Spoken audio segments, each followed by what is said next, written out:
India versus England চতুর্থ টি-20 ম্যাচে ভারতের প্লেইং 11 কেমন হতে পারে, কয় তারিখে এই ম্যাচটা হবে এবং কোন টাইমে ম্যাচটা শুরু হবে ভারতীয় সময় অনুসারে সব কিছুর ইনফরমেশন এই ভিডিওতে তোমাদেরকে জানাবো। তো ভিডিওকে লাস্ট অবধি দেখতে থাকো। ভারত আর ইংল্যান্ডের মধ্যে তৃতীয় টি-20 ম্যাচ কালকে হলো এবং টিম ইন্ডিয়া খুবই জঘন্যভাবে 76 রানে অল আউট হয়ে গেল এবং কালকে থেকে টিম ইন্ডিয়ারই আলোচনা চলছে কি টিম ইন্ডিয়াকে হলো কি চ্যাম্পিয়ন টিমের হাল এরকম কেন হচ্ছে, বারবার কেন ব্যর্থ হচ্ছে।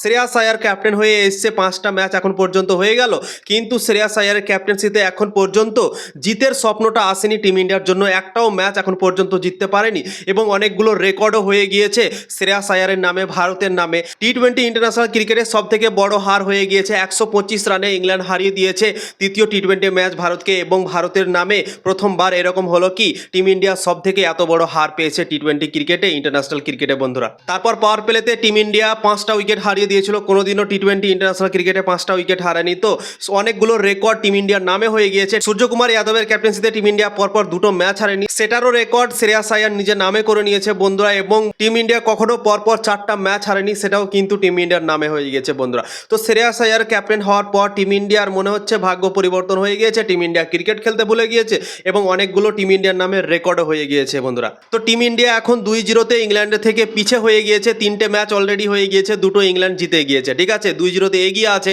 এবং চতুর্থ ম্যাচ হতে চলেছে এবং চতুর্থ ম্যাচ আছে 9 জুলাই। আজকে হচ্ছে 8 জুলাই, 9 জুলাই মানে কালকেই এই ম্যাচটা হবে বন্ধুরা এবং ভারতীয় সময় অনুসারে রাত 10টার সময় এই ম্যাচটা শুরু হবে।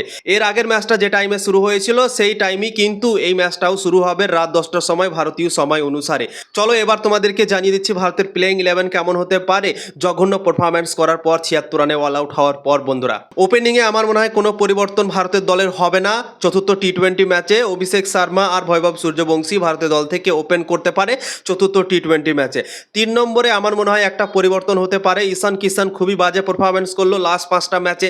সঞ্জু স্যামসন 3টে ম্যাচে ফেল হয়েছিল, তাকে টিম থেকে বাদ দিয়ে দিয়েছিল, প্লেইং 11 থেকে তাকে ড্রপ করা হয়েছিল এবং বৈভব সূর্যবংশীকে নিয়ে আসা হয়েছিল। তো ঈশান কিষান 5টা ম্যাচ খেললো টোটাল, শ্রেয়াস আয়ারের ক্যাপ্টেন্সিতে 75 রান করতে পেরেছে, 4টা ইনিংস তার ফেল গিয়েছে, একটা ইনিংসে 40 বলে 49 রান করেছে, অনেক কষ্ট করে রান করেছিল বন্ধুরা। তো আমার মনে হয় ঈশান কিষানের ফর্ম ভালো নেই, যেরকম সঞ্জু স্যামসনকে 3টে ইনিংস ফেলের জন্য বসিয়ে দেওয়া হয়েছিল, আমার মনে হয় ঈশান কিষানেরও হয়ে গিয়েছে, তাকে 5টা ম্যাচ সুযোগ দেওয়া হলো, 5টা ম্যাচে সে কিছু করতে পারেনি। তো তাই জন্যই আমার মনে হয় ঈশান কিষানের জায়গাতে সঞ্জু স্যামসনকে নিয়ে আসা উচিত। সঞ্জু স্যামসন যখনই কিন্তু ড্রপ হওয়ার পর কামব্যাক করেছে, দারুণ ক্রিকেট খেলেছে বন্ধুরা। টি-20 বিশ্বকাপেও সে ড্রপ হয়ে গিয়েছিল, তারপর তাকে আবার আনা হয়েছিল এবং সঞ্জু স্যামসন কিভাবে ভারতকে টি-20 বিশ্বকাপ জিতালো 3টে ইনিংস খেলার পর, তোমরা নিজেই দেখেছিলে বন্ধুরা। তো ওই রকম সিচুয়েশন কিন্তু এখানেও ক্রিয়েট হয়ে গিয়েছে, সঞ্জু স্যামসন ড্রপ হলো এবং ড্রপ হওয়ার পর আবার তার কাছে সুযোগ আছে কামব্যাক করা প্লেইং 11-এ বন্ধুরা। ঈশান কিষান ভালো খেলতে পারলো না এবং তার জায়গায় যদি সঞ্জু স্যামসনকে খেলানো হয় 3 নম্বরে, তাহলে হয়তো সঞ্জু স্যামসন ভালো খেলতে পারে এবং টিম ইন্ডিয়াকে ম্যাচ জেতাতে পারে বন্ধুরা। তো তাই জন্য ঈশান কিষানের যেহেতু 4টা ইনিংস ফেল হয়ে গিয়েছে, একটা ইনিংসে মাত্র তার রান হয়েছে অনেক কষ্ট করে,